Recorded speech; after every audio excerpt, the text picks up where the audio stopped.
तुझे भी मैं कंकर से कब शंकर बना दूं ये तू भी नहीं जान सकता, तुझे भी नहीं मालूम। तेरे दरबार की बाबा निराली शान देखी है, तुझे देते नहीं देखा पर झोली भरी देखी।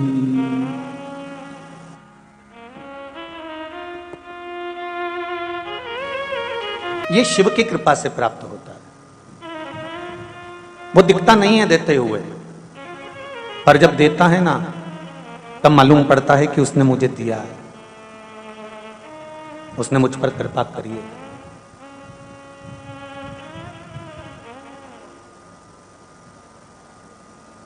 जिस नगर में आप रहते हो, इस भाग्य नगर में, हैदराबाद में, आप ही के नजदीक में श्री शैलम विराजमान है, बाबा मल्लिकार्जुन।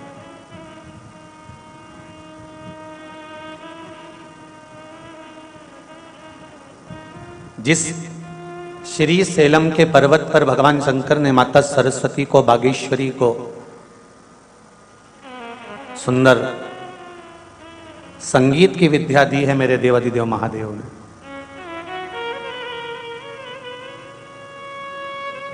अगर माता को स्वर की देवी बनाया है तो मेरे देवादिदेव महादेव ने बनाया है। मेरे नारायण को अगर लक्ष्मी प्रदान करी है तो मेरे देवादिदेव महादेव ने करी है। नवग्रहों को अगर मंडल में ले जाकर विराजमान करा, देव तुल्य बना दिया, पूजन के अनुकूल बना दिया, तो वो मेरे देवादिदेव महादेव ने बना दिया। ब्रह्मा ब्रह्मलोक में रहते हैं, भगवान विष्णु वैकुंठ लोक में रहते हैं, पर मृत्यु लोक का अगर कोई देव है तो देव अधिदेव महादेव है, जो किसी को भी, एक जो करीब में रहता है ना, जो साथ में रहता है, जो अपने पास में रहता है ना, वो जो नजदीक रहता है, हम उसको पहचानने में बड़ी देरी कर देते हैं।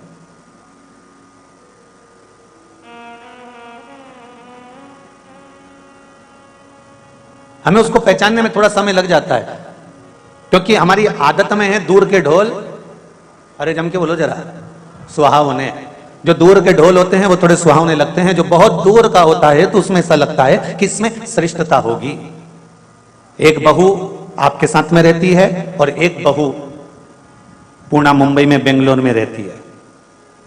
किसी सास से पूछा जाए कि तुम्हें कौन सी बहू अच्छी लगती है तो वह हमेशा तारीफ में कहेगी हमारी बहू है नहीं जो पूना में रहनी, हमारा बड़ा ध्यान रखे। जो मेरी बहू वहां बेंगलोर में रहे ना, वो बड़ा ध्यान रखे, रोज फोन लगाए, रोज पूछे मम्मी कैसी हो, आई कैसी हो, दादी कैसी हो, क्योंकि दूर के ढोल सुहावने।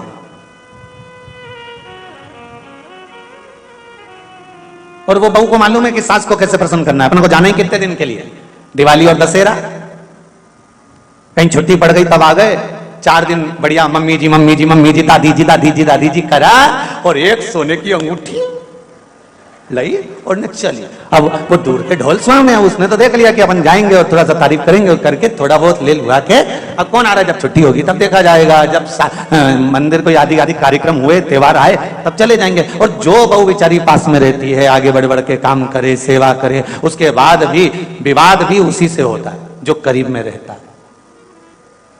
अब तबीयत खराब हुई, बीमार पड़े, स्वास्थ्य गड़बड़ हो गया, फोन लगाया पूना वाली को। अब ईमानदारी से बोलना, वो पूना वाली पहले आएगी कि जो तुम्हारे साथ में रह रही है वो पहले आएगी? बोलो जरा जम के बोलो। जो साथ में रह रही है वो पहले आएगी, दौड़ के आएगी। हाँ मम्मी क्या हो गया, क्या बात है, क्या हुआ, हो क्या गया है?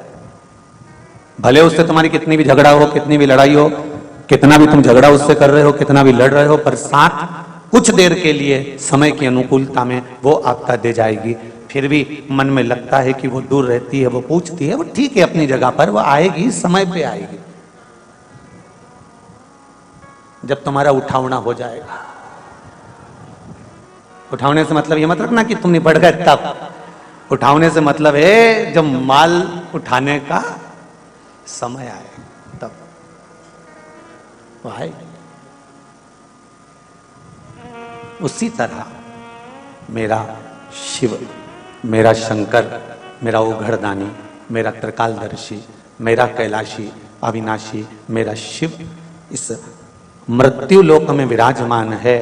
हम सबको पुकारते हैं, सबको बुलाते हैं, सबको पुकारने का प्रयास करते हैं, पर अगर दिल से जो तुम्हारे नजदीक में है उसको एक बार पुकार कर देखना, वो दुनिया का सारा सुख तुम्हें प्रदान कर जाएगा। दूर वाले आए ना आए, दूर वाले पहुंचे ना पहुंचे, पर वो जरूर आए। अकाल मृत्यु वो मरे जो काम करे चंडाल का, काल उसका क्या बिगाड़े जो भक्त हो महा काल का। जो शिव का उपासक होता है उसको फिर चिंता करने की जरूरत नहीं पड़ती। शिव उपासक को फिर कोई चिंता नहीं रहती। बाबा आपके चरणारविंद का रस तत्व हमें मिले। काशी कौन कौन गया है? हाथ उठाओ जरा। सब हो जाए हैदराबाद वाले, अरे धर लो वापिस धर लो। काशी गए हो तो पूरे भारत की भूमि पर एक काशी की धरा, अभिमुक्त नगरी काशी, मोक्ष नगरी काशी।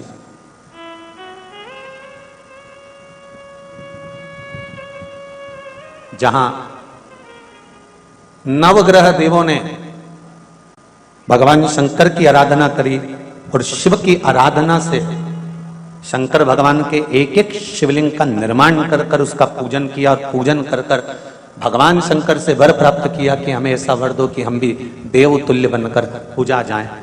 वो काशी की धरा पर भगवान शंकर ने एक एक ग्रह को एक एक वर प्रदान करा, और सबसे मूल वर ये दिया कि तुम भी देव बन जाओगे और देवताओं के रूप में पूजाओगे, और उनको भी विराजमान कर दिया। ये काशी की धरा पर।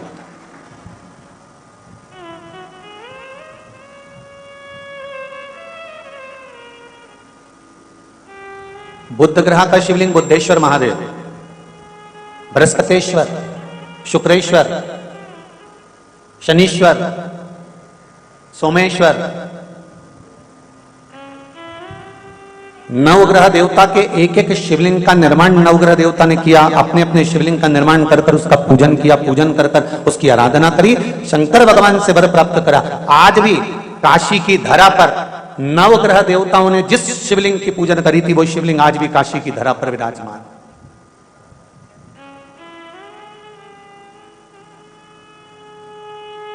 राहुईश्वर, केतुश्वर, ऐसे शिव मंदिर, ऐसे शंकर का शिवलिंग आज भी काशी में विराजमान है।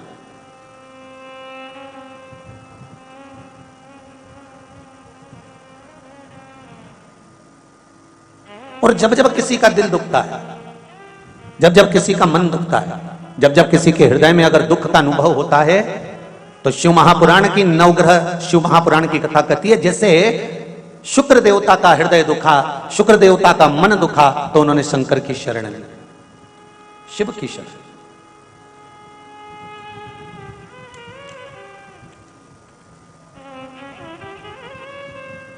जब हृदय दुखा तब शंकर की शरण में चलेगा, जब हृदय चित्त में दुख हुआ तब शिव की शरण चलेगा।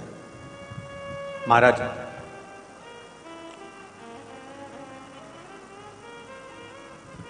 पुराणों के अनुसार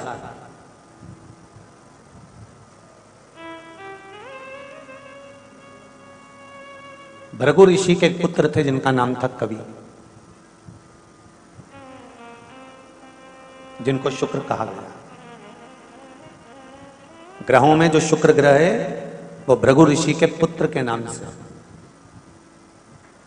भृगु ऋषि के जो पुत्र हैं कवि, वो शुक्र ग्रह बने।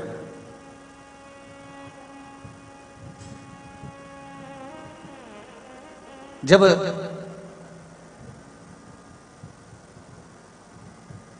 माता ख्याति के गर्भ से धाता, विधाता, लक्ष्मी और एक पुत्र और हुआ जिसका नाम था कवि। महाभारत श्रीमद् भागवत में भी इसका वर्णन आता है। कवि जब भृगु बामा ने देखा तो उन्होंने उसी समय पर एक विचार किया कि क्यों ना इस पुत्र को पढ़ने के लिए मैं अंगिरा ऋषि के पास में भेजा और अपने पुत्र को पढ़ने के लिए अंगिरा ऋषि के पास में भेजा। अंगिरा ऋषि अपने पुत्र जीव, जीव मतलब बृहस्पति, बृहस्पति भगवान का एक नाम हो रहे जीव, गुरु। अंगिरा ऋषि के पास में अपने पुत्र कवि को पढ़ने के लिए भेजे, विद्याध्ययन के लिए भेजा। अब कवि और अंगिरा ऋषि का पुत्र ये दोनों जीव साथ पढ़ने लगे।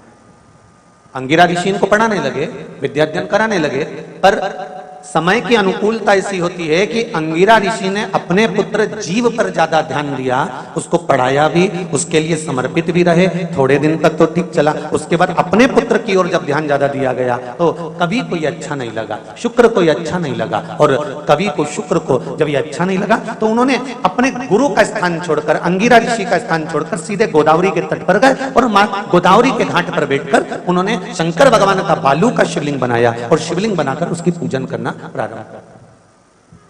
जरा देखिए, नवग्रह शिव महापुराण की कथा चल रही, बहुत ध्यान से सुनना कि व्यक्ति के जीवन में जब कहीं दुख की घड़ी सामने आती है, आपको लगता है कि हम बहुत रिश्तेदारों के यहाँ जाते हैं और रिश्तेदारों के यहाँ जाते हैं पर धनपतियों के यहाँ, संपत्तिवानों के यहाँ, वैभववानों के यहाँ वैभववानों को ही सम्मान मिलता है, संपत्तिवानों को ही सम्मान मिलता है, हमको सम्मान उतना नहीं मिल पा रहा। तो हमको ये बात किसी से कहना नहीं है कि हम उनके यहाँ गए थे और हमको सम्मान नहीं मिला, हम उनके यहाँ पहुंचे थे हमको आदर नहीं मिला, हम उनके यहाँ विवाह में गए थे हमको उसमें आदर सम्मान नहीं मिला, हम उसके यहाँ पार्टी में गए थे हमको उसमें आदर सम्मान नहीं मिला। कथा में तो आदर सम्मान की कोई बात होती ही नहीं।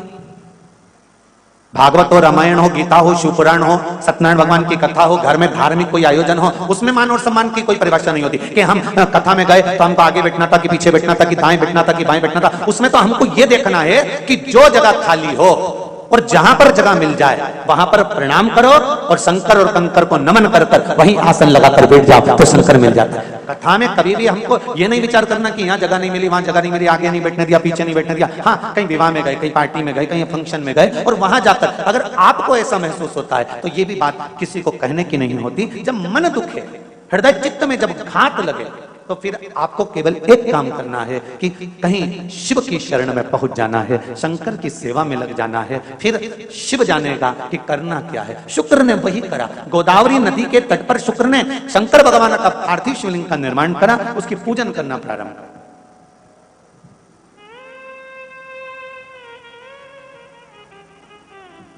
और जब पार्थिव शिवलिंग का पूजन करना प्रारंभ करा, शंकर भगवान ने कृपा दृष्टि कर दी। मांगो, तुम्हें क्या चाहिए? आपकी कृपा।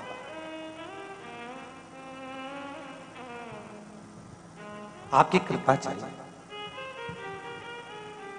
शुक्र, कवि, तुमने मेरी आराधना करी है, मैं तुम्हें वर प्रदान करता हूं। एक मंत्र मैं तुम्हें देता हूं, दुनिया के लोग उसे संजीवनी मंत्र कहेंगे। ये वो मंत्र रहेगा जिस मंत्र का जाप तुम किसी मरे हुए व्यक्ति पर भी करोगे तो वो जीवित होकर बैठ जाएगा। संजीवनी मंत्र भगवान शंकर ने शुक्र को प्रदान कर दिया।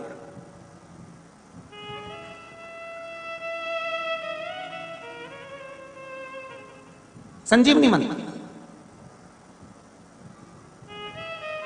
और संजीवनी मंत्र जब भगवान शंकर ने शुक्र को दिया और शुक्र ने उस मंत्र का स्मरण करना प्रारंभ करा तो शुक्र के पास में तो आनंद की अनुभूति हो गई बिना मांगे। शंकर भगवान से शुक्र ने यह नहीं कहा कि मुझे यह मंत्र देना, पर शिव ने दे दिया। और शंकर कभी भी थोड़ा नहीं देता, देता है तो बहुत में देता है। शुक्र, मैंने तुम्हें संजीवनी मंत्र दिया है, इस मंत्र को रखना और मैं तुम्हें देव तुल्य बनाता हूं, तुम ग्रहों में पूजे जाओगे। और शुक्र को भी ग्रह बना दिया, कवि को भी ग्रह बना दिया और पूज्य बना दिया। ध्यान दीजिएगा, महामृत्युंजय मंत्र का भी जाप करते हैं? कितने लोग करते हैं? जरा हाथ उठाओ। करते हैं? कभी कभी तो करते होगे, रख लीजिए।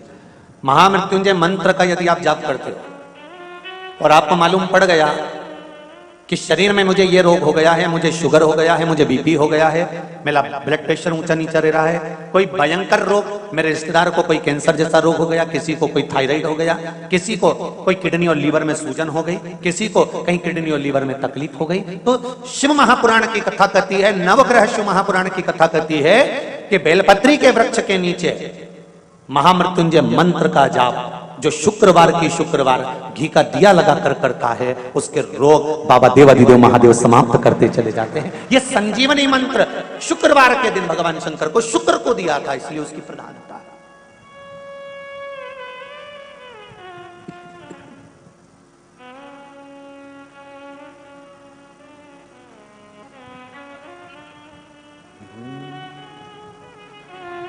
ये वो संजीवनी मंत्र शुक्रवार के दिन बेलपत्री के वृक्ष के नीचे बैठकर घृत का दिया लगाकर शरीर में जो रोग है उसका स्मरण कर कर शंकर जी से विनय कर कर, हे भोलेनाथ, आपने शुक्र देवता को संजीवनी मंत्र दिया है, तो क्या आप मेरे को वो मंत्र प्रदान नहीं करोगे? मेरे रोग, मेरी बीमारी, मेरे दुख को आप नहीं हरोगे? शिव से कहो, ये शरीर आपने दिया है और भजन करने के लिए दिया है, स्मरण करने के लिए दिया है, कीर्तन करने के लिए दिया है, तो संभालोगे भी आप। और बेलपत्री की ओर मुख कर कर घी का दिया लगाकर महामृत्युंजय मंत्र का स्मरण कर लेने पर धीरे धीरे धीरे धीरे धीरे धीरे वो रोग समाप्ति की ओर आता चले जाता है। जैसे एक पत्र में किसी ने लिखकर भेजा, देखिए,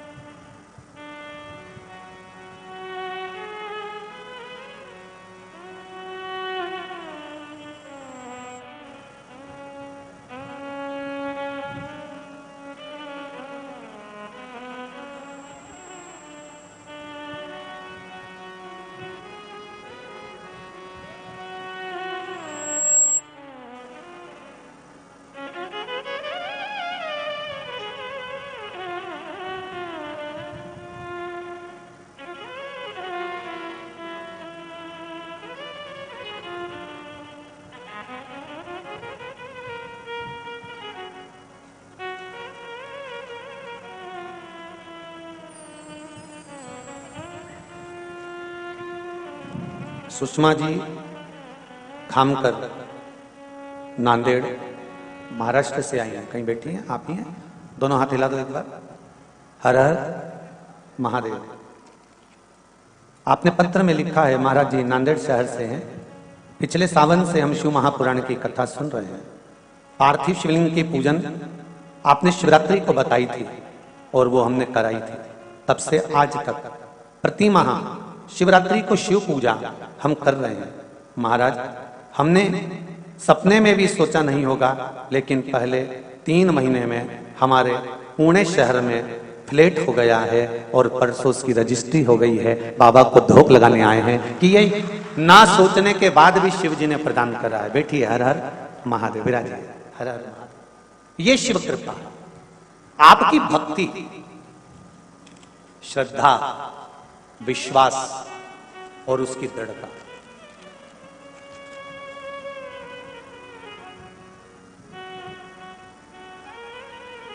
अगर आप शिव की आराधना कर रहे हो, शंकर की अविरल भक्ति प्राप्त कर रहे हो, तो उसमें कहीं ना कहीं कुछ ना कुछ सुख मिलेगा।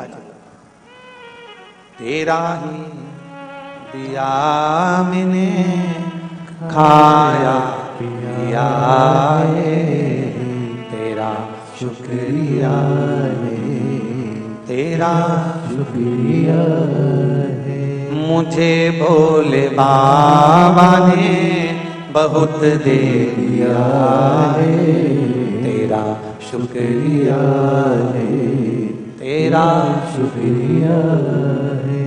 ये जायदाद दी है, औलाद दी है, जायदाद दी है, औलाद दी है।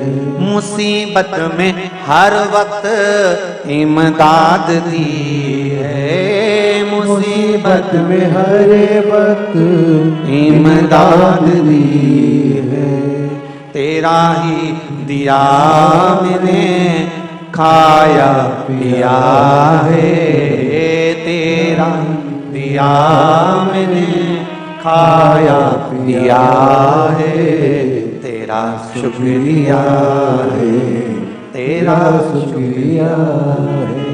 मुझे भोले बाबा ने बहुत दे दिया है, तेरा शुक्रिया है, तेरा शुक्रिया है। शिव की कृपा से मिला, शंकर की उदारता से मिला, और जब मेरा ओगड़दानी देता है कुछ कम नहीं देता।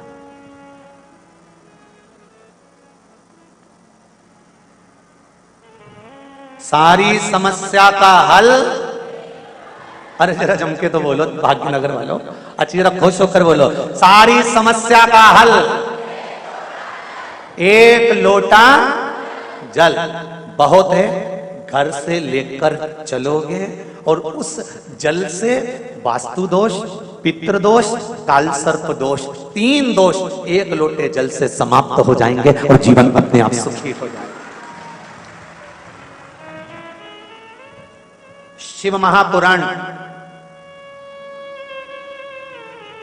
जब तक टीवियों पर नहीं आई थी, उससे पहले सारे घर के पाइप, सीढ़ी, बाथरूम, रसोई घर 25 बार बदल के देख लिए थे। लोगों ने कहा था वास्तु दोष, वास्तु दोष, वास्तु दोष। जब से लोगों ने कथा सुनकर 1 लोटा पानी चढ़ाना चालू करा, वो वास्तु दादा कहां गया पता नहीं पड़ा। 1 लोटा जल।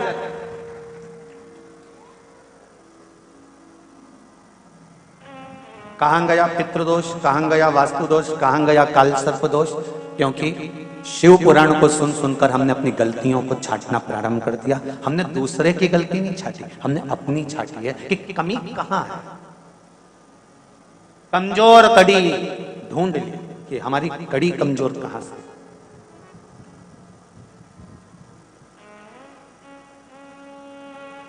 ये बाहेती परिवार का भाग्य प्रबल हुआ, शिव महापुराण की कथा हुई। बाहेती परिवार का तो भाग्य प्रबल हुआ, शिव पुराण की कथा हुई, पर उससे ज्यादा तो तुम्हारा भाग्य प्रबल हुआ जो भाग्यनगर में शिव महापुराण की कथा हुई। तुम्हें तो जाते जाते बाहेती जी को धन्यवाद देकर जाना चाहिए। वाह वाह साहब, बहुत बहुत धन्यवाद, वाह क्या कृपा करी जो पागल खाने से सियोर वाले महाराज को पकड़ के लिया।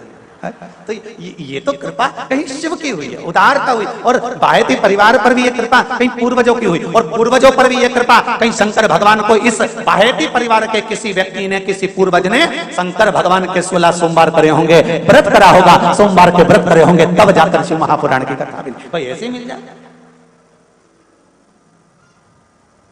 ये बाहेती जी जानते कितना पीछा पकड़ा है। हो 2 साल से लगे हुए थे पूरे कथा कथा।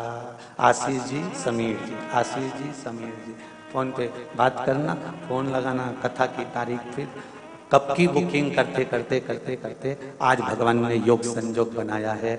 और शिव की भी कृपा कितनी प्रबल होगी कि उसने भी इनसे कह दिया होगा तू कथा कहीं और जाकर कराएगा, मैं खुद ऐसी व्यवस्था कर दूंगा कि कथा स्थल भी बाबा की कृपा से जहां कराएगा वो भी बाबा ही देगा, और जहां कराना है वो भी बाबा ही देगा। कहीं शिव की कृपा है, कौन करा।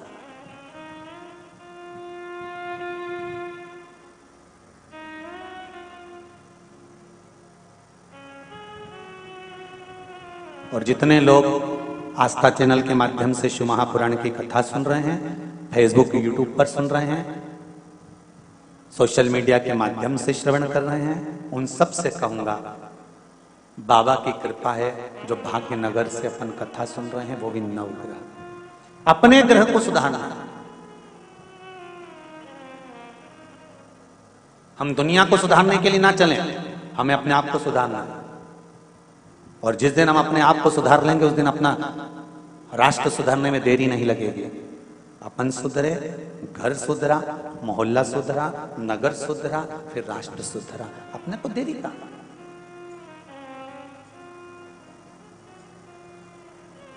शुक्र का मन दुखा, हृदय दुखा, तो शिव की आराधना कर।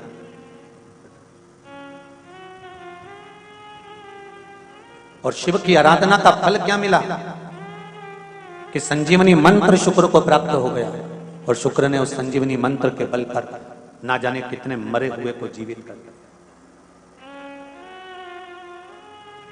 और यह मंत्र कोई दूसरा नहीं दे सकता था, यह मंत्र केवल एक ही दे सकता था, जिसके पास में मृत्यु को भी जीतने की सामर्थ्यता हो, वही तो संजीवनी मंत्र दे सकता था।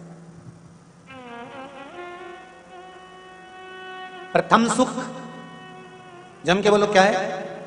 निरोगी काया।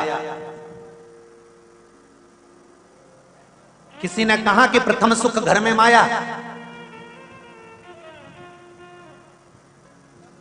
अगर प्रथम सुख घर में माया होती तो कोरोना महामारी में लोग तड़प तड़प कर मर रहे थे और घर की अलमारी में और बैंक में पैसा पड़ा हुआ था और लोग डॉक्टर से कह रहे थे एक पलंग एक वेंटिलेटर दे दीजिए, ऑक्सीजन लगा दीजिए।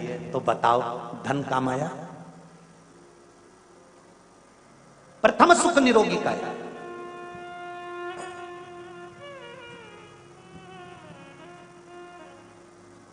जिसके पास जो होगा वो देगा।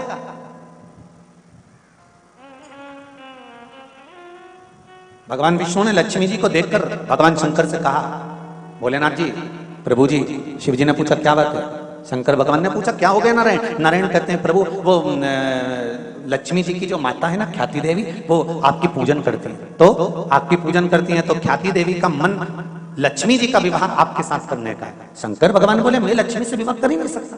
नहीं नहीं, पर माँ ने सोच लिया है कि आपके साथ विवाह करेंगे, आपके सामने प्रस्ताव आएगा। और एक दिन ख्याति देवी शंकर भगवान की पूजन कर रही थी और पूजन करते करते करते करते शंकर भगवान से माता ख्याति ने अपने दिल की बात कह दी, बाबा मैं चाहती हूँ कि मेरी बेटी लक्ष्मी का विवाह आपके साथ में हो जाए। शंकर भगवान ने कहा मैं लक्ष्मी से विवाह नहीं कर सकता, मैं लक्ष्मी जी से विवाह नहीं करूंगा। तो फिर लक्ष्मी से विवाह कौन करेगा? शंकर भगवान ने कहा लक्ष्मी जी से विवाह नारायण करेंगे। नारायण वो मेरा भजन करते हैं, मेरे भक्त हैं, उनका विवाह मैं लक्ष्मी जी से कराऊंगा। तो लक्ष्मी जी का विवाह नारायण के साथ में भगवान शंकर ने करा दिया। लक्ष्मी जी ने शिव जी से आराधना करी, बोले बाबा आपने मेरा विवाह भगवान विष्णु जी के साथ में करा दिया, पर मेरी माता के हृदय में आप बैठे थे, मेरी माँ आपके साथ विवाह करना चाहती थी, आपने नारायण के साथ कराया। मेरा जब कन्यादान हो, जब मैं इस घर से विदा हूं, तो मैं चाहती हूं कि आप मुझे कुछ वर देकर विदा करें। शिवजी ने कहा आज मैं वर नहीं दे सकता लक्ष्मी तेरे, जब समय मिलेगा तब मैं तुझे वर प्रदान करूंगा। और समय कब आया? जब एक दिन नारायण जी और लक्ष्मी माता का विवाद हो गया। लक्ष्मी जी रुष्ट होकर एक बेलपत्री के पेड़ के नीचे जाकर बैठ गई और उस वृक्ष के नीचे बैठे बैठे लक्ष्मी जी को समय हो गया। वहां से उठी, दूर जाकर एक बालू रेत का शिवलिंग का निर्माण माता लक्ष्मी जी ने करा और हजारों वर्ष तक माता लक्ष्मी जी ने तप की मुद्रा में साधना करने में माता लक्ष्मी डूब गई। हजारों हजार वर्ष बीत गए, दसों हजार वर्ष बीत गए और माता लक्ष्मी शंकर भगवान की आराधना में बैठ गई। तप करते करते करते करते करते करते करते करते लक्ष्मी जी का शरीर ने बेलपत्री के वृक्ष का स्वरूप धारण कर लिया। नारायण उनको ढूंढ ढूंढ के थक गए, लक्ष्मी कहां चली गई? लक्ष्मी दिख नहीं रही, लक्ष्मी गई कहां? देवताओं से पूछा, 33 कोटि देवताओं से पूछा, आखिरी में देवाधिदेव महादेव से पूछा कि मेरी धर्मपत्नी लक्ष्मी गई कहां? शंकर भगवान ने कहा कि उसने एक बेलपत्री का वृक्ष का रूप धारण कर लिया जिससे किसी को दिखे ना। नारायण ने उस बेलपत्री की स्तुति करी, लक्ष्मी प्रकट हुई। शंकर भगवान ने कहा लक्ष्मी आपने मेरी आराधना हजारों वर्ष तक करी है, मैं तुम्हें वर प्रदान करता हूं। आज तक तुम केवल लक्ष्मी थी, मेरा नाम मैं तुम्हें प्रदान करता हूं। लोग मुझे महादेव कहते हैं, मेरा महाशब्द मैं तुझे देता हूं। आज से तू केवल लक्ष्मी नहीं रहेगी, आज से तू महालक्ष्मी रहेगी। मैं अपना नाम दे रहा हूं तेरे को।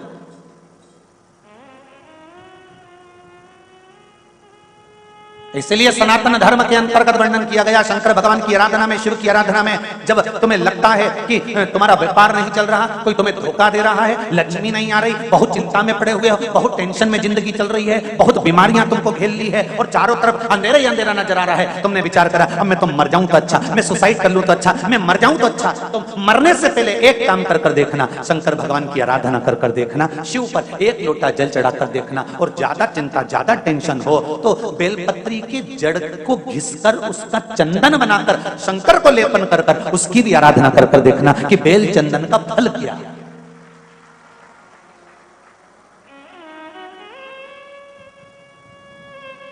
एक बेल पत्र, एक बेल, ये कोई साधारण नहीं, एक बेल पत्र।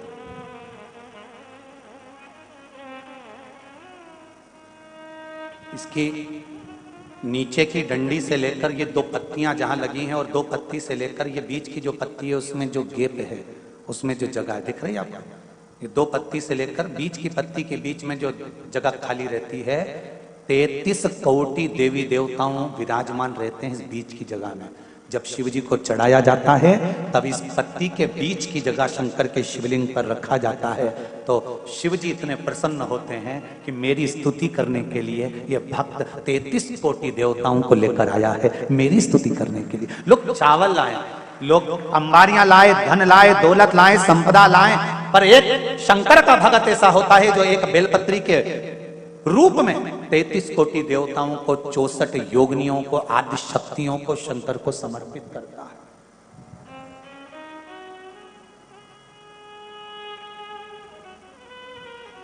जाओ भगवान के पास जब भी जाओ तो दिल से जाओ, हृदय से, छल कपट को दूर कर। शराबी और सांप, इनसे भी सीखने को मौका मिलता है। शराबी और सांप रोड पर टेढ़े आड़े चलते हैं पर घर में सीधे ही घुसते हैं। शराबी और सांप से भी सीखने को मिलता है, ये रोड पर टेढ़े आड़े चलते हैं पर घर में सीधे घुसते हैं। उसी तरह संसार सागर में तुम कितने भी टेढ़े रहो पर महादेव के चरणों में सीधे ही बने रहना कि मैं तुम्हारा हूं, इसके सिवा मैं कुछ जानता ही नहीं, मैं दूसरा कुछ जानता ना। तो मुझे पूजन आती है, ना मुझे स्तुति आती है, ना मुझे अर्चना आती है, ना मैं सेवा जानता हूं, ना मैं चाकरी जानता हूं। मैं तो केवल एक बात जानता हूं, श्री शिवाय नमस्तुभ्यम। ये वो मंत्र है शिव महापुराण का, इससे ज्यादा मैं कुछ भी नहीं जानता। पंचाक्षर नमः शिवाय, षडाक्षर ओम नमः शिवाय, द्वादशाक्षर ओम नमो भगवते वासुदेवाय, 2 अक्षर का राम जानता हूं, 2.5 अक्षर का कृष्ण जानता हूं, इससे ज्यादा मैं जानता क्या।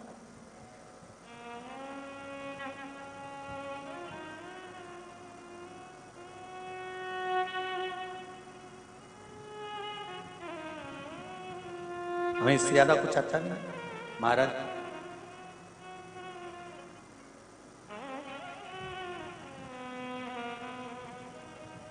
श्री शिवाय नमस्तुभ्यम। कथा के मध्य में जब भी शिव महापुराण का ये मूल मंत्र आए तो स्मरण सभी करें, और इस मंत्र को जब भी कथा के बीच में बोला जाए, चाहे आस्था चैनल पर सुन रहे हो, चाहे फेसबुक यूट्यूब पर सुन रहे हो, चाहे पंडाल में सुन रहे हो, अपने हृदय की बात इस मंत्र को बोलने के तुरंत बाद बाबा से जरूर कहें कि बाबा स्वीकार कर, मेरी ये मन की कामना है, आप कृपा करेंगे तो जरूर पूरी हो। एक पत्र किसी भाई ने लिखा है,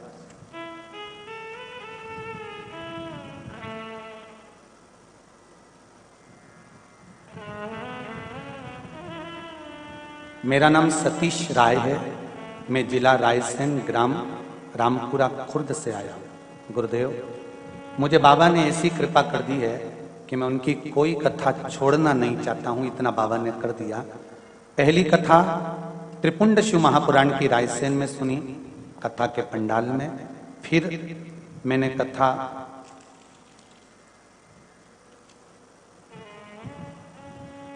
दूसरी हरिद्वार में जाकर सुनी, बाबा ने मुझे ऐसी कृपा कर दी कि मैं कथा नहीं छोड़ सकता। तीसरी कथा 7 दिन की सेमरी हरचन में श्रवण करी, और बाबा की कृपा से चौथी बार श्रवण करने के लिए हैदराबाद में भी आकर कथा श्रवण कर रहा हूं। कहां बैठे भाई? हर हर महादेव, दोनों हाथ हिला दो एक बार, हर हर महादेव। ऐसी शिव ने कृपा करी। बैठिए विराज, ऐसी शंकर ने कृपा करी है कि उनको मैं बार बार धन्यवाद देने के लिए कथा पंडाल में कथा सुनने के लिए जा रहा हूं कि तूने इतना दे दिया कि कोई कमी ही नहीं छोड़ी। हर हर शिव कृपा।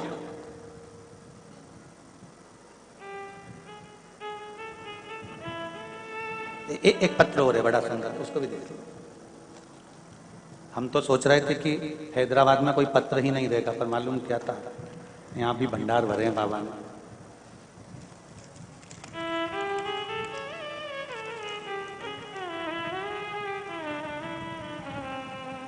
मेरा नाम आशा युवराज सिंह गहरवार राजपूत, महाराष्ट्र से उस्मानाबाद जिला मुरुम से है। कहीं बैठे हैं आप ही दोनों, एक बार हाथ हिला दीजिए। हर हर महादेव। आपने पत्र लिखा है, उसमें साथ में फोटो हम भी लगाए हैं। बाबा की कृपा है। गुरुदेव, हम शिव को नहीं जानते थे, पूजन करते थे, सब था। एक मंदिर शंकर का ऐसा था गुरुजी, जहां कोई आता नहीं था। आपने जब शिवलिंग की पूजन कराना प्रारंभ करा, मंदिर में जाना प्रारंभ किया, अब उस मंदिर में लोग इतने आने लगे। पहला फोटो भेजा है और उसके बाद में अब जो जनता वहां पर आ रही है उसके भी फोटो भेजे गए हैं। शिव कृपा किसको कहते हैं दर्शाया। इन सारे फोटो में अपने अपने मन की बात लिखी है कि पहले शिव मंदिर जाना, उसके बाद में हमने जब चालू करा जाना, बाबा ने कैसी कैसी कृपा करी है, ये फोटो के माध्यम से आपने वर्णन किया। बैठिए। हर हर महादेव। ये शिव कृपा है। शंकर की उदारता, करुणा, दया किसको कहते हैं, ये शिव का भगत ही जान सकते। बैठिए। हर हर शिव की उदारता।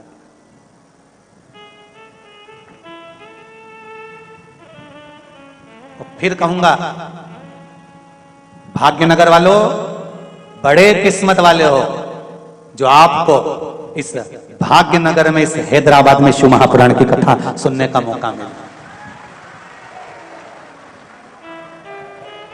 अगर मौका मिला है हैदराबाद की इस पावन धरा पर, भाग्यनगर में अगर आप लोग कथा सुन रहे हो तो आपकी किस्मत का वर्णन नहीं कर सकता। 3 घंटे के लिए आप अपना घर छोड़कर कथा पंडाल में बैठे हो तो मेरा देवाधिदेव महादेव भी आपकी दुख की घड़ी में हर पल तुम्हारे सामने खड़ा मिलेगा। हर पल, हर क्षण मिले। वो घड़ी है।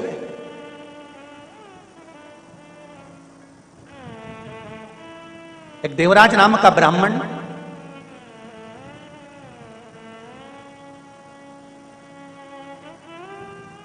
जो ब्राह्मण कुल में जन्मा था, ब्राह्मण के घर में जन्म लिया और जन्म लेने के बाद भी ब्राह्मण का कर्म नहीं कर पाया। ब्राह्मण कर्म से वंचित रहा।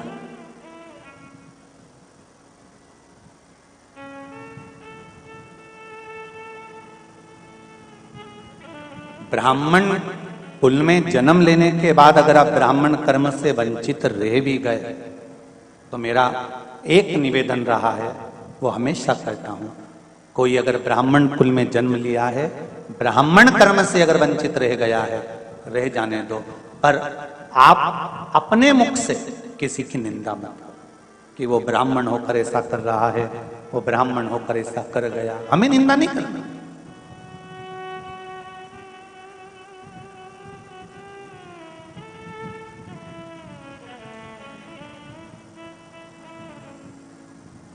प्रयास करना है जिंदगी का तो थोड़ा सा प्रयास करें कि किसी को संवारने का प्रयास करें।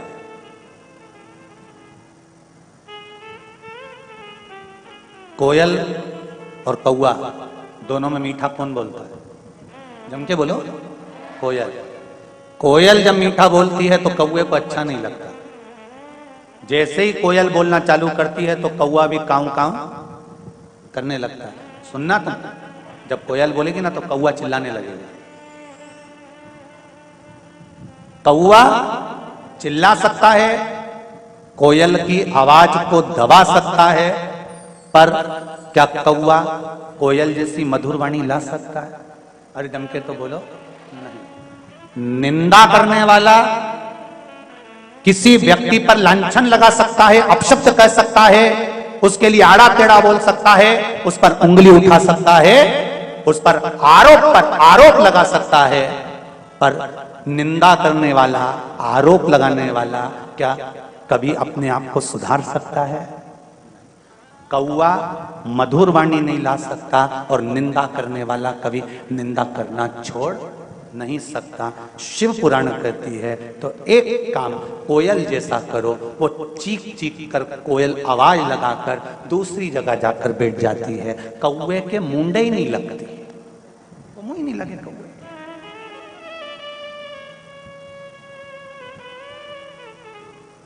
बोले बोले आग लगे बस्ती में, अपन रहो मस्ती में, क्या किसको रोइए, चादर तान के सोइए। अपनी जिंदगी मस्त जियो, जो होगा देखा जाएगा।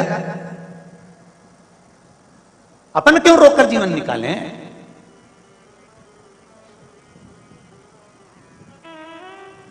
अपनी जिंदगी मस्त में होकर।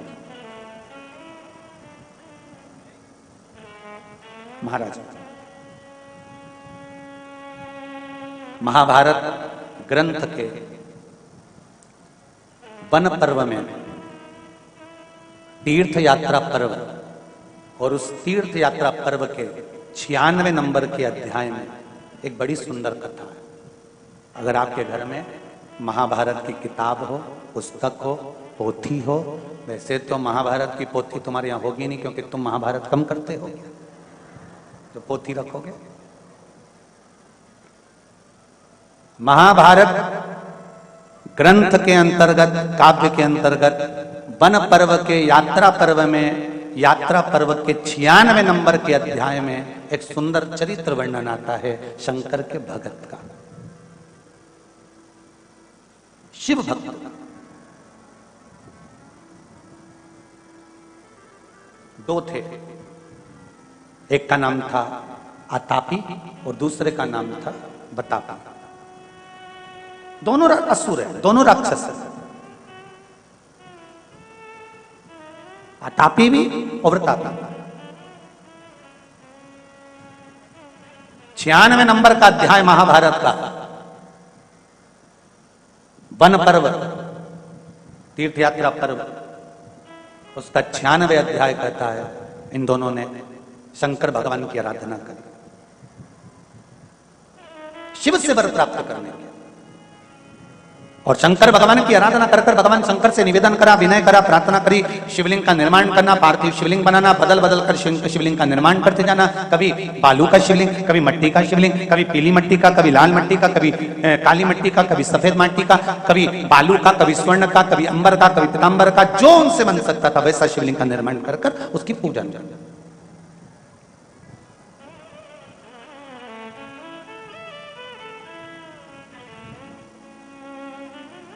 आराधना करते करते करते करते बहुत समय बीत गया। दोनों ने विचार करा कि यहां तो शिवजी प्रसन्न ही नहीं हो रहे। कभी कभी आतापी और बतापी जैसा मन में हम भी सोच लेते, इतने व्रत करने के बाद भगवान हमारी क्यों नहीं सुन रहा, कारण क्या है? फिर हमारे मन में थोड़ा सा संशय उत्पन्न होने लग रहा, भगवान हमारी क्यों नहीं सुन रहा। फिर हम प्रयास करते हैं कि कहीं कोई ऐसा मिल जाए जो कहीं की बस यूं घुमा के और फेंक दे और चमत्कार हो जाए और हमें सोने का हंडा मिल जाए। और ऐसा कहीं का हो जो घुमा के हंडा निकाल दे तो हमको भी बताना, हम भी चले चलेंगे और कुबेरेश्वर महादेव का मंदिर जल्दी से बना देंगे, एक दो हंडा निकलवा के। बहुत कठिन है भाई।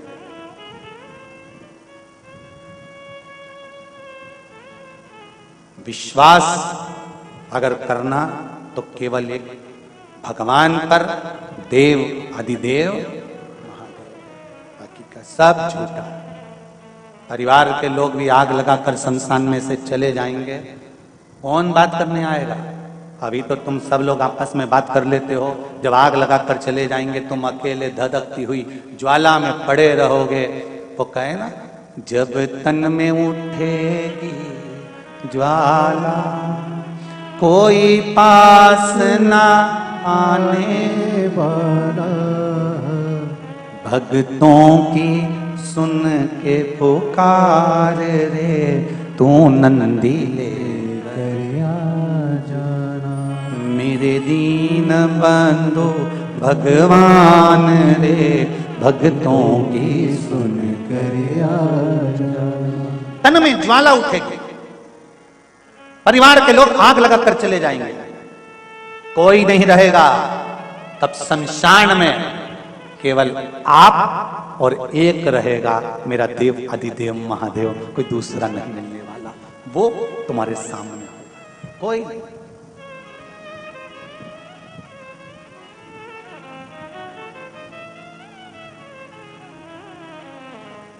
बीमार व्यक्ति को अकेले को भोगना पड़ता है बीमारी का कष्ट, सही है कि गलत है? किसी के शरीर में रोग हो गया ना, उसे अकेले को भोगना पड़ेगा। डॉक्टर आएगा, इंजेक्शन लगाएगा, गोली वाला गोली लाएगा, बेटा पैसा लगाएगा, बहू सेवा कर देगी, बेटा अपना काम करेगा, बहू अपना काम करेगी, भतीजा अपना काम करेगा, रिश्तेदार अपना काम करेंगे, कुटुंब वाले अपना काम करेंगे, पर भोगना केवल अपने को पड़ेगा, कोई दूसरा नहीं भोगेगा।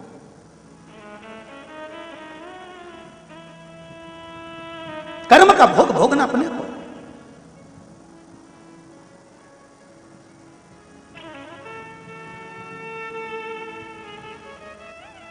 कितना एक चरित्र में कहा, दो मित्र है और एक मित्र धर्म से जुड़ा हुआ है और दूसरा मित्र गलत मार्ग से जुड़ा हुआ है। अब दोनों मित्रों में एक दिन चलते चलते समय बीत गया, जो सत्कर्मी था, धार्मिक था, वो संत बन गया, और एक ऐसा धर्मी था, वो चोर बन गया। एक संत बन गया, दूसरा चोर बन गया। संत और चोर इन दोनों को बने बने समय बीत गया। 6-7 साल बाद संत अपने गांव में प्रवचन देने के लिए आए। बड़ा पंडाल बना, माइक लगा, स्टेज बना, सारा पूरी व्यवस्था करी गई। और व्यवस्था करने के बाद संत प्रवचन देने के लिए बैठे तो इसका मित्र जो चोर था वो भी कथा सुनने के लिए आ गया। उसने सोचा, यार बहुत दिनों के बाद मेरा दोस्त आया है और बहुत नाम सुना है उसका, बहुत प्रचलित हो गया, चलो जरा अपन भी चलते हैं। वो भी कथा सुनने बैठ गया। कथा चलते चलते चलते चलते कथा विराम पर आई और कथा में महाराज जी ने कह दिया, संत ने कह दिया कि मुझे यहाँ पर सभी भक्तों के लिए, गरीबों के लिए एक हॉस्पिटल का निर्माण करना है। पैसा जितने लोग बैठे हैं सब इकट्ठा करो। और डलिया भेज दी महाराज जी ने, लोगों ने उसमें पैसा डालना प्रारंभ करा। इसके पास भी डलिया आई, चोर के पास। इसने भी 10,000 रुपए निकाल लिए, बस डालने ही वाला था। इतने में इसके मन में आया कि बताओ, अलाउंस हो रहा है, इतना सारा डलते जा रहा है, 5 लाख, 10 लाख, 15 लाख इकट्ठा हो गया, तो मैं 10,000 काय को दूं। 5 रख लिए, 5 निकाल लिए।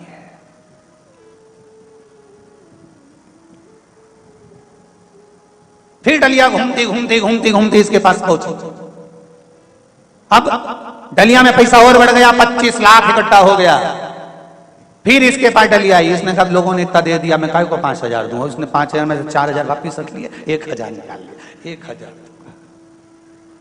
फिर डलिया घूमते घूमते घूमते घूमते पैसे की सामने आई, 30 लाख इकट्ठा हो गया।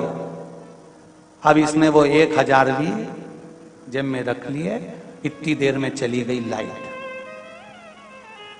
जो लाइट गई, चारों तरफ अंधेरा हो गया। 5 मिनट बाद लाइट आ गई, डलिया वापिस आई, पैसा इकट्ठा हुआ, कथा पूरी हुई। मित्र मित्र से मिलने के लिए आया और कहा, तुम मुझे पहचान गए? संत ने कहा, हाँ पहचान गया, तू और मैं एक ही क्लास में पढ़ते थे। मैं धर्म से जुड़ा था, तू अधर्म से जुड़ा था। हाँ, तू संत बन गया, मैं चोर बन गया। उसने कहा, खूब पैसा इकट्ठा करा रहे तूने, 30 लाख रुपए इकट्ठे कर लिए। तेरी वाणी में कितना दम है, गजब की तेरी आवाज, क्या बल है तेरी आवाज में। 30 लाख एक आवाज में इकट्ठा कर लिया। गजब का तू लोगों का मन बदल देता है, गजब करा तूने, क्या दिल की बात करी तूने। हाँ, खूब दिया लोगों ने। संत ने पूछा, तूने कितना दिया? तू मेरा इतना गुणगान कर रहा है कि मन बदल देता हूं, ये कर देता हूं, वो कर देता हूं, तूने कितना दिया बता। अरे निकाले थे 10,000 रुपए देने के लिए। फिर बाद में सोचा 5 दूंगा, फिर बाद में सोचा 1 दूंगा, फिर नहीं दिया। संत ने कहा, तो मेरी जिंदगी को धिक्कार है, सारी दुनिया का मन बदला और मेरे दोस्त का मन नहीं बदला, तो काहे का संत में? मैं संत किस काम का? सारी दुनिया का मन मैंने बदल दिया, पर एक दोस्त का मन नहीं बदल पाया। तो मेरा संतत्व, मेरा संत का भाव, मेरा प्रवचन देना बेकार है। इतने में दोस्त बोला, नहीं रे, ऐसी कोई बात नहीं है, मन तो तूने मेरा भी बदला है। जब लाइट गई थी, डलिया मेरे सामने ही थी, मैंने सोच लिया था 2 गड्डी निकाल लेता। मैंने सोच लिया था 2 गड्डी निकाल लेता हूं, पर मैंने सोचा नहीं रे, बेचारा हॉस्पिटल बनाएगा, मेरा दोस्त कितना प्रवचन देता है, कम से कम अपन नहीं डालें, पर निकाले तो नहीं। मन मेरा चेंज हो गया, मैंने नहीं निकाला। मन तो मेरा भी बदला, चेंज तो मैं भी। लोग पूछते महाराज जी प्रवचन से होता क्या है, कथा से होता क्या है, व्यासपीठ पर बैठकर बोलने से होता क्या है, संतों की वाणी सुनाने से होता क्या है, शिव महापुराण सुनने से होता क्या है। मैं निवेदन करूंगा, जिंदगी में एक बार शिव महापुराण की कथा दिल लगाकर सुनना। अगर ठेला चला रहे होगे तो 4 व्हीलर गाड़ी भी मेरा परमात्मा ही देता है, ये विश्वास से कहूंगा। और एक बात जरूर कहूंगा, ना तो सियोर वाले महाराज को तंत्र आता है, ना मंत्र आता है, ना विद्या आती है, ना बेल है, ना भभूति है। मेरे पास तो केवल एक विश्वास है। विश्वास मेरे शंकर का है कि वो दुनिया में किसी को खाली नहीं छोड़ता। जब चोर को कुबेर बना सकता है, रावण को लंका दे सकता है, भस्मासुर को कंकण दे सकता है, तो क्या हमको नहीं दे सकता है?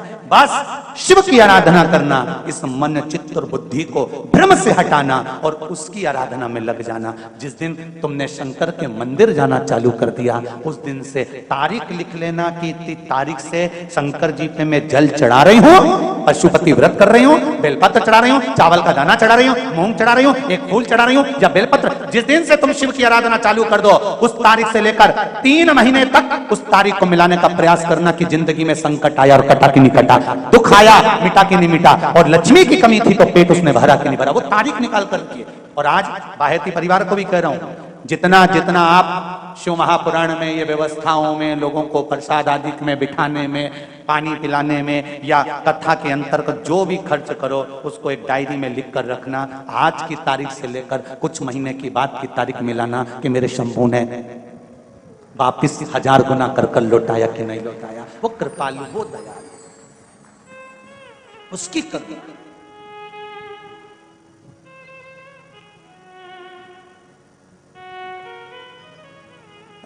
अभी हैदराबाद के ही परिवार ने कथा करवाई थी वहां हरिद्वार में।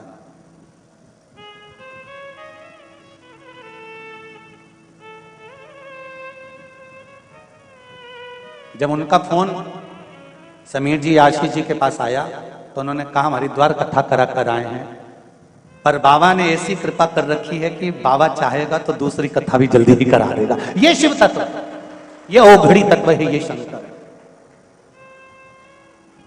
तेरे दरबार की बाबा निराली शान देखी है, तुझे देते नहीं देखा पर झोली भरी। वो क्या देता है, कैसे देता है, ये उसके ऊपर है। कितना देता है ये उसके ऊपर। कृपा कम नहीं। क्या होता है शिव पुराण सुनने से, क्या होता है श्रीमद् भागवत और रामायण सुनने से, क्या होता है घर में अभिषेक और पूजन करने से?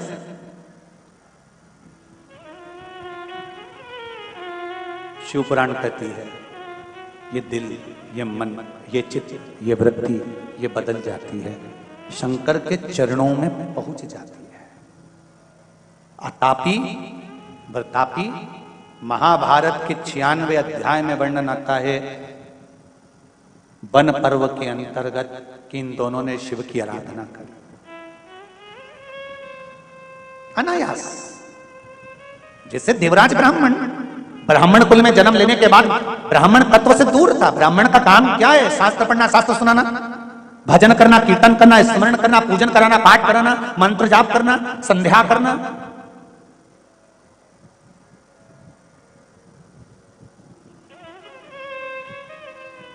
और ब्राह्मण का सबसे बड़ा कर्म है स्वयं पूजन करे, स्वयं पाठ करे, स्वयं आराधना करे, और उसकी आराधना में, उसकी वाणी में, उसकी तप साधना में वो बल होना चाहिए कि दूसरों को भी उस भजन में, उस सेवा में, उस अर्चना में, उस कीर्तन में लगा दे, तो समझ लो कि ब्राह्मण का जीवन सफल हुआ। ब्राह्मण का जीवन सफल हुआ।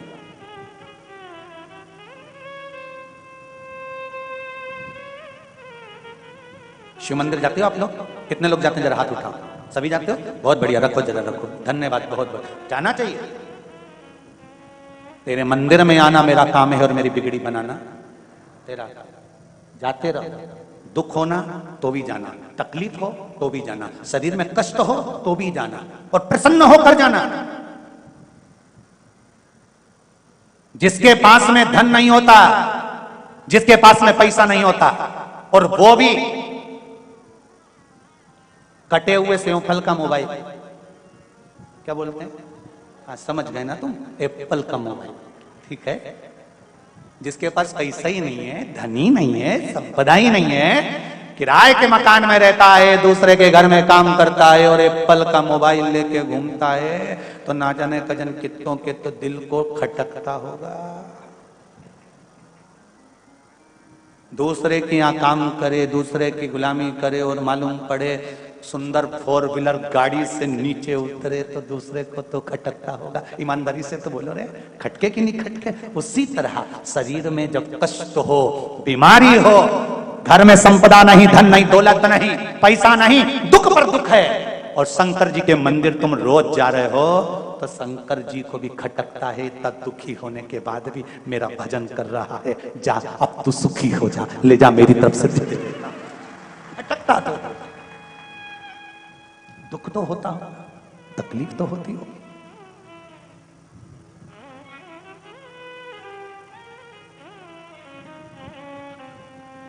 शनि महाराज ने बुद्ध देव से पूछा, नवग्रह, शनि ने बुद्ध से पूछा कि बुद्ध ये बताओ, इन नवग्रह देवताओं की आपस में बात चल रही है। शनि ने बुद्ध से पूछा, बुद्ध शंकर जी के मंदिर में शंकर जी का शिवलिंग है, तो मां पार्वती की क्या जरूरत है? जहां शिव जी बैठे हैं, शंकर भगवान जहां पर विराजमान है, तो वहां पार्वती जी की जरूरत क्या है?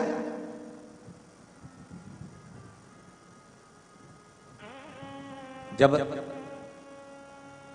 वहां पार्वती की क्या जरूरत? बुद्ध देव ने कहा, शनिदेव, मेरे भोले बाबा जब शिव मंदिर में बैठे रहते हैं तो नेत्र बंद कर लेते हैं। पति सर्विस पर जाए, ऑफिस में जाए, नौकरी पर जाए, दुकान पर जाए, घर में तो धर्म पत्नी को रहना पड़ता है ना। कौन आया, कौन गया, क्या लाया, क्या दिया, कौन मिठाई लाया, कौन नमकीन लाया, कौन बिस्कुट लाया, ये पत्नी पति को रात को बताती है कि वो आए थे, रख कर गए हैं, वो आए थे, देकर गए हैं। शंकर भगवान जब तब साधना में लीन होते हैं, तब केवल एक मात्र शक्ति मां पार्वती ऐसी होती है, जब भक्त जल चढ़ाता है तो मां अपने पुत्र की दशा देख लेती है और शंकर भगवान से कह देती है कि इसको ये दुख है, इसके दुख को काट दीजिए। इसलिए मां का होना जरूरी, माता का होना इसलिए जरूरी है। हे बाबा बस इतनी कृपा करना कि अपने हाथ में रखना। दुख आए, जीवन में कष्ट हो तो शिव का धाम मत छोड़ो।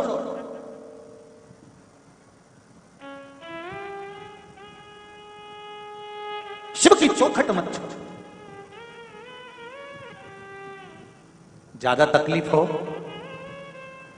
तो भस्म शंकर को लगाओ और वही भस्म का त्रिपुंड मस्तक पर लगाओ। भस्म भाग्य की रेखा को बदल देती है, भस्म में वो बल होता है।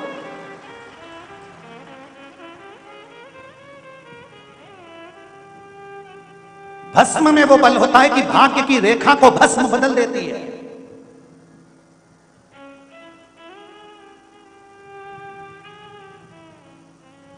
इसलिए नवरात्रे में माता जी की जब आराधना होती है तो वहां पर भी धूप छूटती है, उसमें भी भस्म एकत्रित होती है। उस भस्म को भी लोग पाते हैं। शिव मंदिर जाते हैं, वहां की भी भस्म लोग पाते हैं। दत्त मंदिर जाते हैं, वहां की भी भस्म लोग पाते हैं। गुरु गोरखनाथ जी का दर्शन करने के लिए गोरखपुर जाते हैं, वहां की भी भस्म लोग पाते हैं। संत, साधु, सन्यासी, तपस्वी, साधक जहां तप करते हैं, वहां पर धुपाड़ा लगता है, वहां की भी भस्म लोग पाते हैं। वहां की भी भस्म लोग पाते हैं। भस्म साधारण नहीं होती।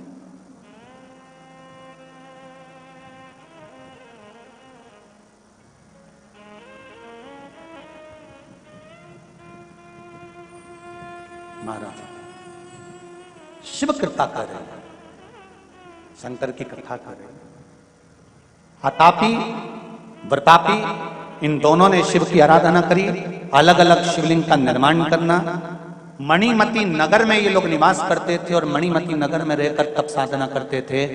आतापी के पास में मणिमती नगरी एक ऐसी नगरी थी जहां संपदा की कोई कमी नहीं थी, जहां वैभव पूर्ण था।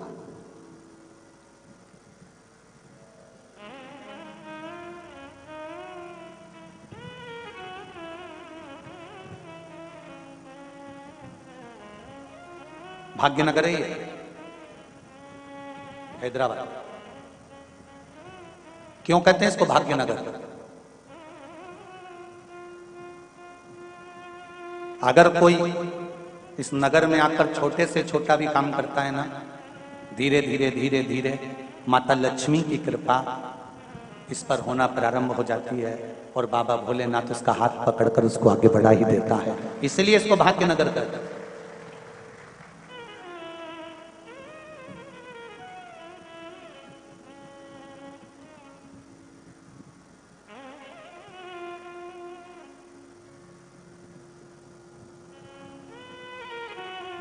मणिमती नगर में अतापी और वतापी दोनों ने रहकर शिव जी की आराधना करी। शंकर भगवान प्रसन्न हो गए, मांगो तुम्हें क्या चाहिए। अब देखिए जरा, अगर भगवान से कुछ मांगना है तो दूसरे को कष्ट देने का मत मांगना। भगवान से कहना, भगवान देना हो तो दीजिए, जन्म जन्म का साथ इतनी कृपा कर देना कि आपका और मेरा मिलन होता रहे। प्रभु तेरा द्वार ना छूटे रे, छूट जाए संसार। प्रभु तेरा द्वार ना छूटे, संगी छूटे साथी छूटे सब कोई छूटे। छूट जाए संसार, प्रभु तेरा द्वार न छूटे। अगर मांगना तो भगवान से एक चीज जरूर मांगना कि प्रथम सुख निरोगी काया, मरते दम तक अंतिम श्वास तक मैं किसी से कुछ ना मांगू, तेरे दरवाजे पर आती रहूं, जल चढ़ाती रहूं, अंत में तेरे ही धाम को चली जाऊं। बस इतनी कृपा करना, पटकना मती, पलंग पर मत पटकना मेरे भोलेनाथ।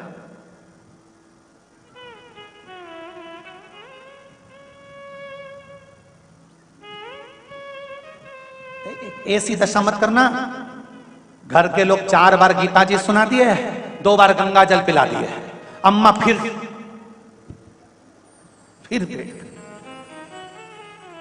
पंडित जी से पूछा, अम्मा जी को हमने सब कुछ कर दिया, पता जिंदा है? हाँ, कोई उपाय बता दो। अब तो पलंग पर भी गंदगी कर रही हैं, शरीर बेकार हो गया, पूरा गल गया। कुछ जन्म मरण परण 3 मेरे भोलेनाथ के हाथ में है। जन्म देने वाला भी वो है, मृत्यु देने वाला भी वो है, और विवाह शादी कराने वाला भी वो है। उसके हाथ में रखा है कि कहां होगा संबंध, कब प्राण जाएंगे, कब जन्म होगा, कब मृत्यु होगी, ये बहुत साधा है।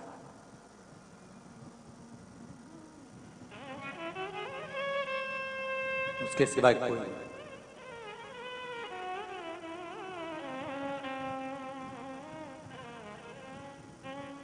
महाराज शिव जी ने पूछा मांगो क्या चाहिए, दोनों ने वर मांगा। अतापी ने कहा मुझे वर दे दो। क्या?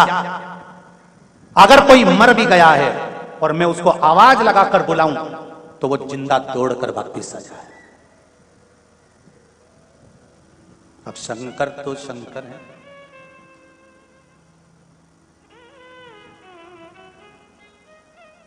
रावण ने तो शंकर भगवान से उनकी धर्म पत्नी तक मांग ली थी। कथा सुनाई थी, आप लोगों को सुनी थी, शिव महापुराण कथा में वर्णन किया था। रावण ने शंकर भगवान से जाकर कैलाश पर माता पार्वती को मांग लिया था कि पार्वती दे दीजिए। शिव जी ने कह दिया तथास्तु, ले जा। नंदी ने पूछा तुमने इतनी सरलता से अपनी पत्नी को दे दिया कि ले तो जाए, मेरे जैसा व्यक्ति है जो निभा रिया है, ले जाए, ले जाए। अपने को लगता है दूसरे की धर्म पत्नी को देखकर कितनी सीधी है, और एक अपनी ऐसी दिन भर झगड़ा करे, दिन भर अपसद, उसकी पत्नी कैसी है, कितनी बढ़िया, जोरदार चोटी मोटी करे, पल्ले पल्ले लेने रिबिन में बिन लगा के, और सुंदर चार मीनार की चूड़ा चूड़ी पहन के, और कई जोरदार तैयार हो के, तो क्या ऊ की पत्नी अच्छी। तो अब उससे कोई पूछे एकांत में ले जाके कि तेरी पत्नी कैसी है, तो वो हाथ जोड़ के कहेगा तुम्हारी बात कर पर ऊ की मत बोल जाए, तुम मेरे से जो पूछना ना पूछो, उसका नाम। तो नंदी ने कहा कि रावण ने आपसे पार्वती जी को मांगा और आपने दे दिया, तो भगवान बोले उसमें क्या दिक्कत, ले जा। रथ आया, डोली में पार्वती जी को बिठाया, रावण लेके चल दिया, और जो लेकर चला बीच मार्ग में शंकर भगवान ने काम बिगाड़ दिया। और जाते जाते भगवान शंकर ने रूप रखकर बोला, रावण के सामने जाकर शंकर भगवान ने इतनी सरलता में पार्वती जी को दे दिया, रावण जरूर दाल में कुछ काला है, मुझे लगता है पार्वती नहीं कोई दूसरी आ गई है, जा जा। और रावण फिर गया, जो उस डोली में जाकर देखा तो वहां पार्वती नहीं थी, मां काली बैठी हुई थी। रावण डर गया, शंकर जी के पास भाग कर गया, कहने लगा मुझे नीची है, आप वापिस धर लो। भगवान शंकर ने कहा ये नवरात्रि है, अभी तो तूने एक ही रूप देखा है, चंद्र घंटा और कुसमांडा और कालरात्रि तो देखी ही नहीं है। रावण बोला नीची है, मैं नवरात्रि का व्रत रख लूंगा और इसको नहीं ले, अरे हाथ जोड़ो, इसको वापिस धर, नहीं ले जाते तो तुझे ले जा।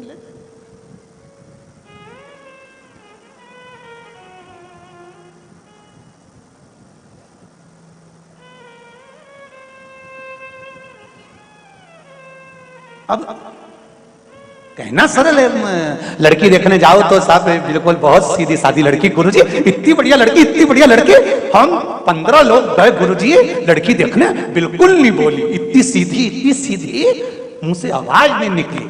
हमने कहा फोटो दिखाओ, जो फोटो दिखाया हमने भी कह दिया, अभी नहीं बोली, जब वो बोलेगी तो तू भी डोलेगी, अभी काहे को बोलेगी। जब अतापी ने कहा मुझे वर दीजिए भोलेनाथ, मैं जिसको नाम लेकर बुलाऊं वो मरा हुआ भी जिंदा होकर आ जाए, तथास्तु। बोल वरतापी अब तुझे क्या चाहिए। वरतापी ने कहा मुझे वर दीजिए। क्या वर? मुझे वर ये दीजिए कि मैं कोई भी रूप रख सकूं, जानवर बन जाऊं, पशु बन जाऊं, पक्षी बन जाऊं, मनुष्य बन जाऊं। भगवान शिव ने कहा तथास्तु।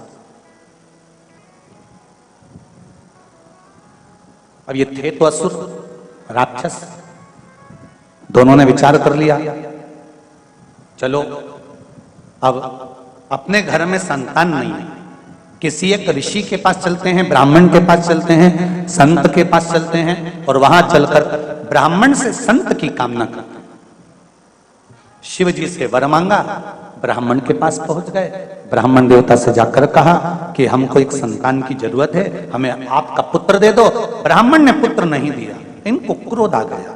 क्रोध आया, जब कुछ पद मिल जाता है तब अहंकार चरम पर पहुंच जाता है।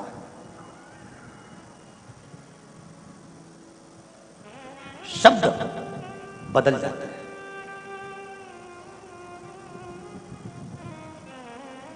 वाणी बदलने लगती है, नजर आने लगता है कि अब अहंकार सिर पर चढ़ रहा।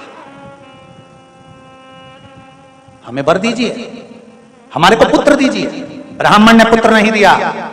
अतापी ने जाकर वतापी से कहा तो चिंता मत कर, अब संत महात्मा ब्राह्मण इनको छोड़ेंगे नहीं।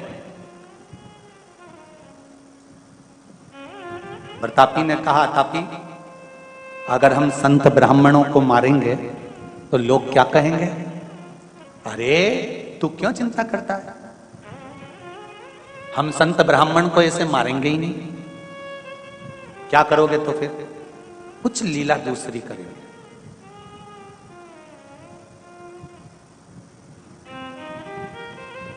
भजन करने वाला, स्मरण करने वाला, शिव की भक्ति करने वाला, इसकी कीमत भगवान बढ़ाता है, घटाता नहीं।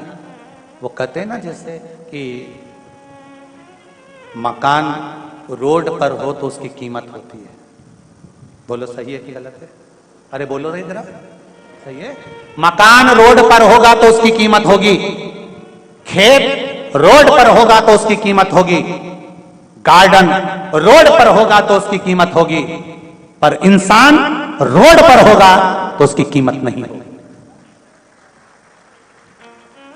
जमीन, जायदाद, मकान रोड पर हो तो कीमत वाला होता है, पर इंसान अगर रोड पर हो तो उसकी कोई कीमत नहीं होती।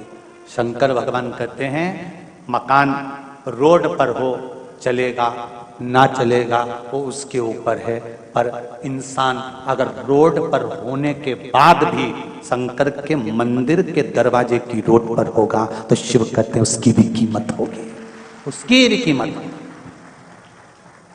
इंसान रोड पर होता है तो उसकी कीमत नहीं होती, पर शिव पुराण कहती है शंकर भगवान के दरवाजे पर, शिव मंदिर की चौखट पर, शंकर के द्वार पर, शंकर के मार्ग पर अगर आप हो और आपकी कीमत भले दुनिया ना जानती हो, पर आपकी कीमत देवाधिदेव महादेव जानते हैं, मेरा शिव जानता है।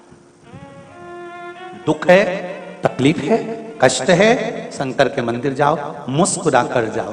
दुख है ना, उससे जाकर कहो हे शंभु, हे शंकर, बड़ी जिंदगी में दुख है, पर तू है ना तो कोई कमी नहीं।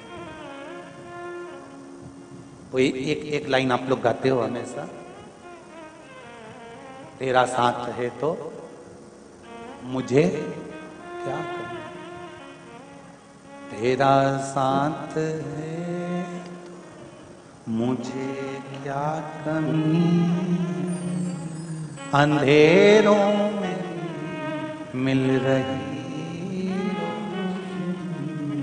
बाबा शिव पुराण कहती है जीवन में अगर दुख है और उसकी कृपा है तो वो दुख थोड़ा थोड़ा कर कर कष्ट जाता है, वो कट जाता है, और कटते ही मेरे देवाधिदेव महादेव की कृपा संसार वासियों पर बरस जाती है। बस विश्वास, श्रद्धा, भक्ति छूटना नहीं चाहिए।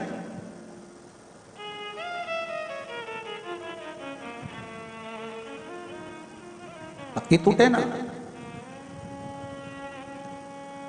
कहा एक काम करो अतापी, अतापी ने प्रतापी से कहा एक काम करो, कितनी चतुरता लेकर आए हैं दोनों असुर, जरा देखिए। ब्राह्मण को, संत को, गुरु को घर में बुलाओ, पेट भर के भोजन कराओ, दक्षिणा भी दो, और एक काम करते हैं। अतापी ने कहा प्रतापी मैं तेरे टुकड़े टुकड़े कर दूंगा, तेरे को मार डालूंगा, मारने के बाद पकाकर भोजन में ब्राह्मण संतों को खिला दूंगा, पहचान नहीं पाएंगे भोजन में क्या बनाया है। तेरे को खिलाने के बाद तू जब उनके पेट में चला जाएगा, मारने की जरूरत ही नहीं, मैं तुझको आवाज लगाऊंगा प्रतापी आओ, प्रतापी बाहर आओ, मुझे वर मिला है कि मरे हुए को मैं पुकारूंगा तो तुझे वापिस लौट कर आना पड़ेगा, और जैसे ही मैं तुझे पुकारूं तो संत ब्राह्मण का पेट फाड़ना, शरीर को फाड़कर बाहर निकल कर आ जाना। संत ब्राह्मण मर जाएंगे, अपना परिवार पेट भरकर संत ब्राह्मण को नोच नोच कर खाएगा। मारने का तरीका चेंज, फरसा उठाकर मारेंगे, तलवार लेकर मारेंगे, शस्त्र से मारेंगे, उससे अच्छा ऐसे मारेंगे। ठीक है, इन्होंने वही कर्म करना प्रारंभ करा। संत ब्राह्मण को भोजन करने बुलाते, आदर सम्मान देते, दक्षिणा देते, और देते देते देते देते उसके अंदर चले जाते प्रतापी। अतापी उनको बुलाते और वो फाड़ कर निकल कर आ जाता। एक बार अगस्त ऋषि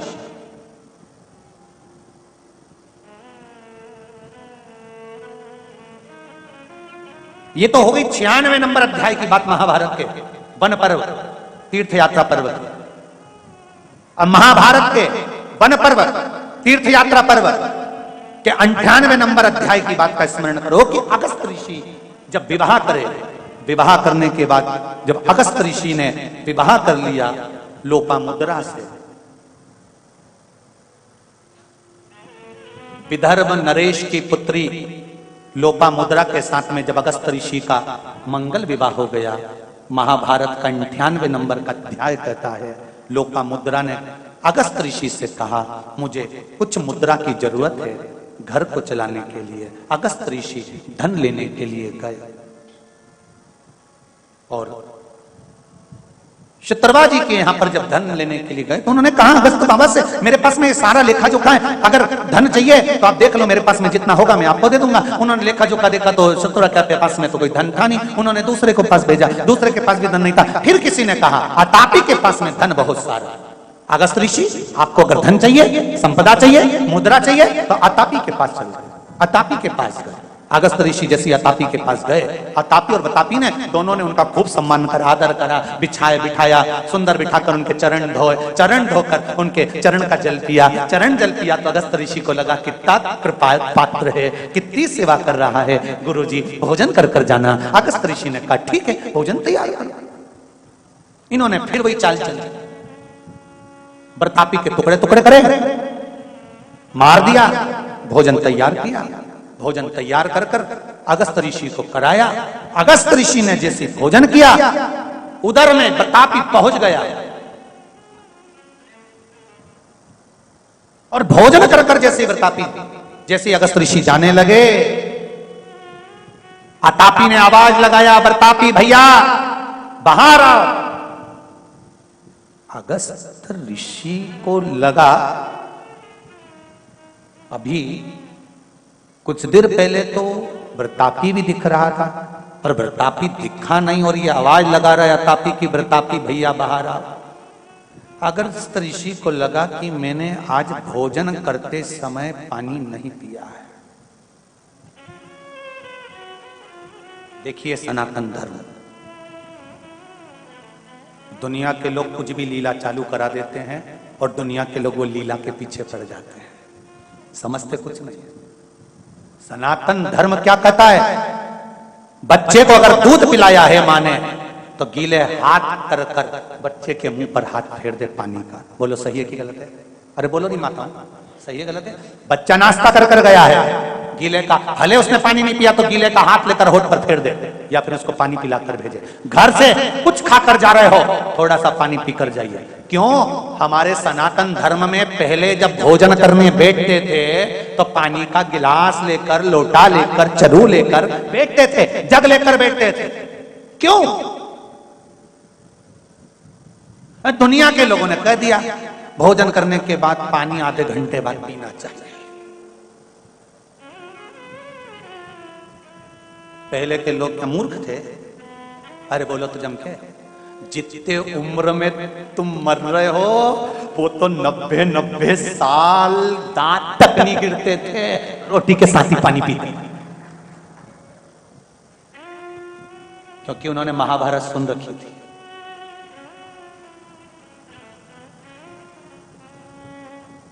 अगस्त ऋषि ने विचार करा आज मैंने भोजन के समय पर पानी नहीं पिया, क्या करा जाए? तुरंत अगस्त ऋषि ने जल का कमंडल उठाया, यह आवाज देता और अगस्त ऋषि ने पानी के कमंडल में से पानी लेकर आचमन किया, हर हर महादेव कर कर जो पिया, पीते पेट पर हाथ फेरा। अतापी आवाज लगाता रहा, प्रतापी अंदर की अंदर समाप्त हो गया, निकलकर बाहर ही नहीं आ सका। शिव महापुराण की कथा कहती है, अगस्त ऋषि की कथा महाभारत का वन पर्व का सुंदर तीर्थ यात्रा पर्व का 98 नंबर का अध्याय कहता है भोजन करने के बाद मुख में थोड़ा पानी जाना जरूरी होता है, कारण हमारे जीवन में कुछ दुनिया के लोग अगर हम पर कुछ प्रहार करने वाले होते हैं, कोई हाय लग जाती है, किसी ने नजर लगा दी होती है, किसी ने टौना कर दिया होता है, कोई दुख आने वाला होता है, और भोजन के बाद हमारे ऊपर अगर काल मंडराने वाला होता है, तो मात्र जल का आचमन करने से वो पाप समाप्त हो जाता है। और हम क्यों, भोजन में ऐसा क्या होता है, भोजन ग्रहण करने के बाद जल पीने से ऐसा क्या प्राप्त होता है जिसके बल पर ये सारे तकलीफें मिट जाती है? उसका कारण क्या है? तो कहा भोजन अन्नपूर्णा है और जल मेरे शंकर का स्वरूप है। जब वो भीतर जाता है तो सारे विकारों को समाप्त कर देता है।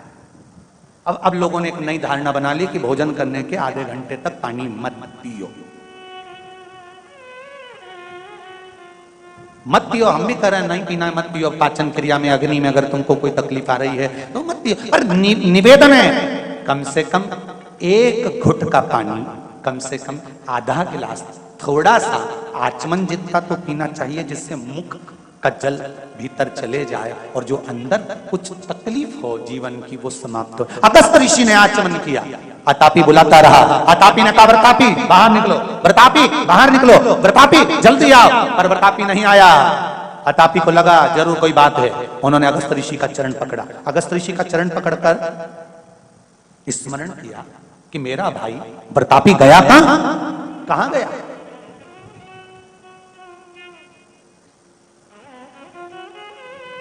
एक तीर्थ का जल, किसी तीर्थ में जाओ वहां का जल, मंदिर जाओ, चरणामृत, पंचामृत या शंकर जी पे चढ़ा हुआ जल, आचमन का 2 क्षण 2 बूंद मुख में जरूर जाए। तीर्थ का जल, मंदिर का चरणामृत जब ब्राह्मण देते हैं तो कहते हैं अकाल मृत्यु पर। मंदिर का जल, और मौका मिले जहां कहीं सत्संग हो, भजन हो, कीर्तन हो, या कोई गुरु का दरवाजा हो, कोई संत का द्वार हो, वहां अगर कुछ थोड़ा सा जल मिल जाए तो उसका आचमन अवश्य करो। अकाल मृत्यु का हरण कर, अकाल। आपको पहले कथा में कहा तुलसी के जड़ को घिसकर जो चंदन बनाया जाता है वो कौन सा चंदन है? जम के बोलो जरा। हरि चंदन। बेल पत्री की जड़ को घिसकर जो बनाया जाता है वो शिव चंदन।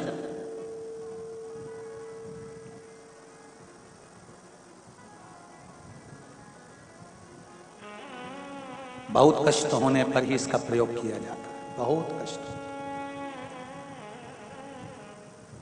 शिव पुराण कह रहे।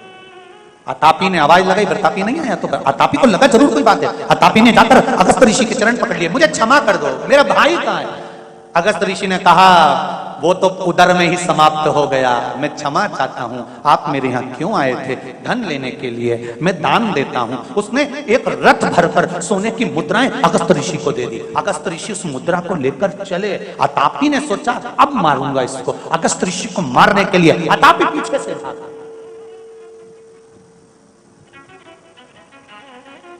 अतापी पीछे से भागा और जैसे ही अतापी भागा, भागते से शंकर भगवान की कृपा हुई। जिस जल का आचमन अगस्त्य ऋषि ने करा था, उस समय पर उनको जल ग्रहण करते से ही एक डकार आई, एक हुंकार भरी। उस हुंकार का शब्द सुनकर अतापी भी समाप्त हो गया। अतापी भी समाप्त।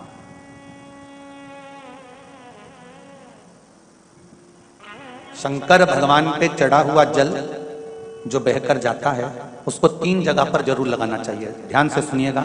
9 ग्रह जो शरीर पर राहु, केतु, मंगल, बुध, शनि परेशान करते हैं, उसकी समाप्ति के लिए शिव पर चढ़ा हुआ जल नैनों पर, कंठ पर, मस्तिष्क पर, 3 जगह पर जिसके प्रतिदिन शिव पर चढ़ा हुआ जल लगता है उसको कभी 9 ग्रह परेशान नहीं कर सकते। शंकर की कृपा बरसती है, शंकर की करुणा बरसती है।